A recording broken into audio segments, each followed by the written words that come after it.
लेकिन एक सवाल जो सबसे बड़ा ऑफिशियल सीक्रेट एक्ट पे है कि सियासी मुखालफिन को दबाने के लिए इस्तेमाल होगा। ताज़ा तरीन मिसाल मेरे ख्याल में ये इमरान खान को आप साइफर के मामले में अगर पकड़ के सजा देना चाहें तो आप उस पर ऑफिशियल सीक्रेट एक्ट लगाएं और उसको पकड़। वो मैंने और आपने तो सजा नहीं देनी, वो तो अदालत का मामला है, कानून का मामला है। उसके ऊपर इतलाक हो सकता है इस लॉ का? मुझे नहीं इसका पता इतलाक हो सकता है कि नहीं हो सकता। हकायक अपनी जगह ज़रूर हैं कि इमरान खान ने तारीख का सबसे बड़ा झूठ बोला, फिर पैंतरा बदला, फिर झूठ बोला कि अमेरिका ने साजिश नहीं की, और फिर झूठ बोला कि साइफर में मुझसे गुम हो गया। अब अगर साइफर गुम हो गया तो ये स्टोरी छप कहाँ से गई? फिर झूठ बोला कि अमेरिका ने साजिश की। वो जो सफ़ीर जो आज सेक्रेटरी खारजा हैं असद मजीद, मैंने 2 मीटिंग चेयर की थी NSG की, उसमें एक मीटिंग में मौजूद थे।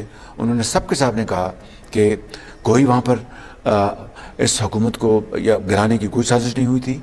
वहाँ पर जो बातें हुई डोनाल्ड रूस से, मैंने सारी की सारी अपना साइफर में